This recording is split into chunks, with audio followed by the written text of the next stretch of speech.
"Come on, Boris," Balto shouted to the old Russian snow goose. "We don't want to miss the end of the race." Boris struggled to keep up with his friend. "Every time there is a race, you run around like you are in it." "Maybe one day I will be," Balto said. Balto dreamed of being a sled dog, but he was half wolf, and nobody in Nome, Alaska wanted a wolf dog on their dog sled team. Still, that didn't stop Balto. He never missed a sled race, even if it meant watching from the sidelines. Rosie and her dog Jenna loved the sled races too. "Come on!" Rosie cheered. She took off her hat and waved it as the lead sled came into view. Then suddenly a strong wind whipped the hat out of Rosie's hand and sent it in the middle of the street. Balto saw it all. Without a second thought, he raced into the street right in front of the barreling dog sled team. "Oh no!" Rosie cried. "Poor Balto!" But before anyone could blink, Balto scooped up Rosie's hat and raced safely back across the street. He handed it to Rosie and smiled shyly at Jenna. "What a crazy thing to do," Rosie said. She looked back at Jenna, who was grinning.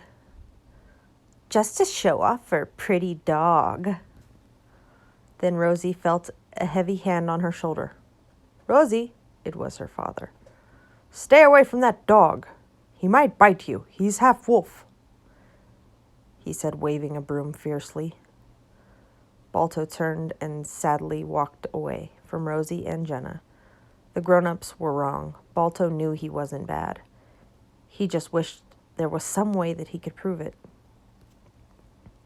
A few days later, Balto saw Jenna alone outside the hospital. Here was his chance. Jenna seemed so nice. Maybe now they could be friends.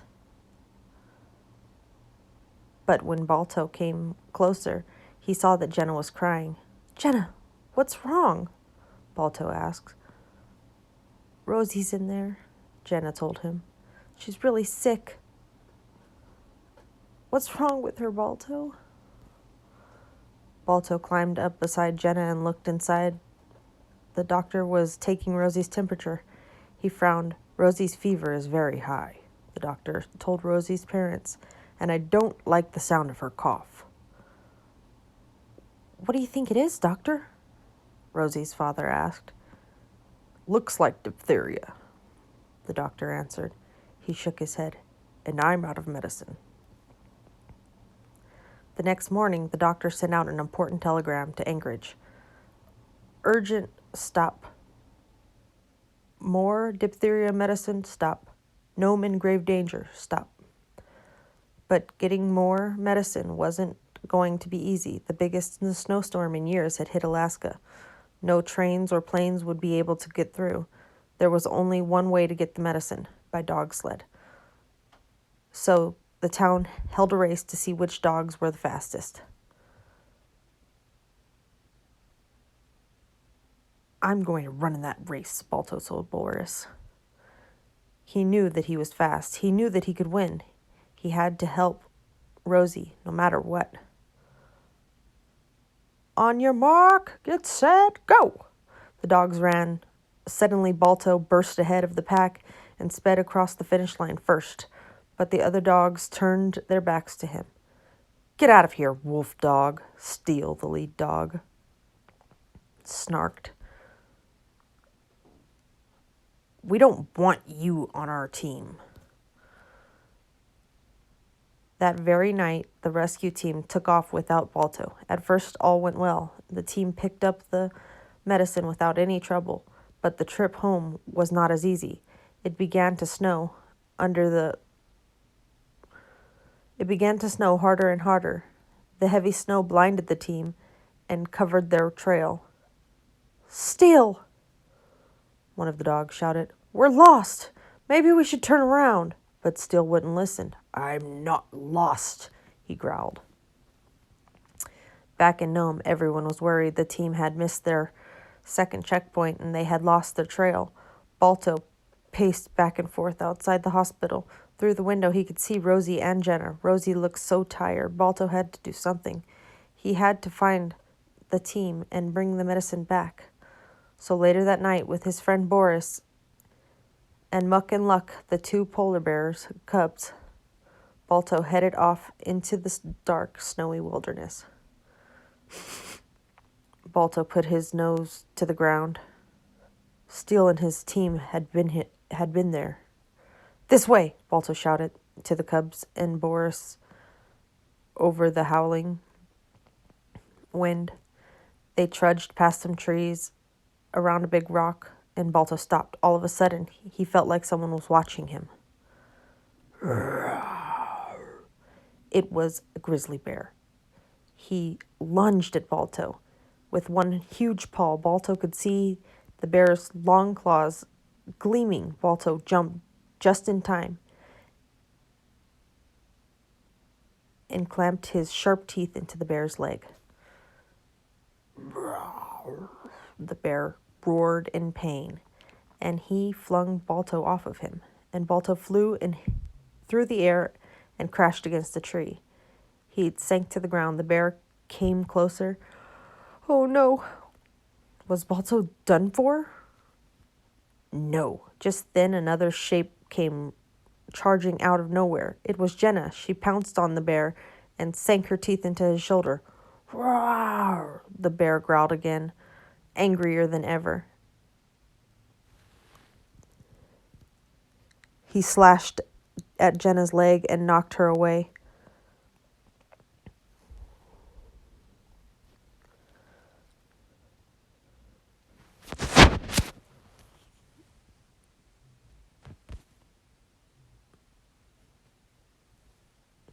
By now, Balto was back on his feet and ready to defend Jenna. The bear lunged for the two tumbled down a steep ravine and onto a frozen river.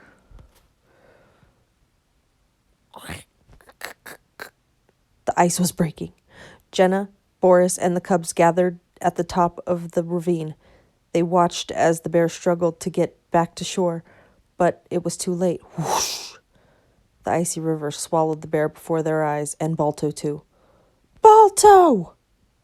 Boris and Jenna cried. "Geronimo!" Muck and Luck splashed into the water after Balto. Jenna and Boris looked up and down the river. "Where are they?" Jenna cried. Finally, Luck burst through the ice, then Muck and Balto popped up like corks after him. Coughing, shivering together, the cubs dragged Balto to shore. "I was so scared," Boris said to Balto. "I got people bumps." Then Jenna spoke up. "I saw your tracks in the snow, and I had to follow you," she explained. But Jenna could not go on. Her bear wound was worse than she had thought. "You must go on without me," she said to Balto. "Rosie is depending on you." Then she slipped off her bright red bandana and gave it to Balto. Balto smiled and turned to his friends.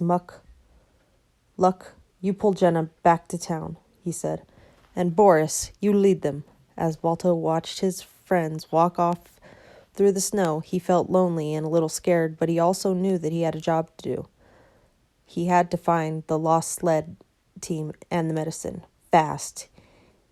He sniffed a tree ahead and headed off alone. Balto came to the top of yet another hill and sniffed the air. Could it be? Balto looked down at the valley. Yes, there they were, the lost sled team. Balto raced down to the ravine. The other dogs could hardly believe their eyes. "Balto!" they cried. "How did you find us? How do we get home?" "I marked the trail," Balto told them. "Now follow me. I can lead you." Back in Nome, Rosie's family waited and worried while Boris, Muck, and Luck kept a lookout for their old fishing boat home. Suddenly, they heard a howl in the distance, and it sounded like Balto breaking through a hill of snow. He proudly led the sled team and the medicine into the town. He threw his head back and howled again. "Howoo!" And the whole town rushed out onto the street. "Hooray!" they cried. "Hooray for Balto!" "Not dog, not wolf. You are hero." The doctor carefully lifted the box of medicine from the sled and carried it into the hospital and gave it to the children. Balto stood hopefully by Rosie's bed at last. She opened her eyes and smiled. "Balto," she said, "I'd be lost without you." Rosie's father patted Balto on the head. "We'd all be lost without you, Balto," Rosie's father said. Then Jenna came over to Balto. "I knew you'd make it back," she told him. "I'm glad you believed in me," Balto said. Then they touched noses together, happy at last.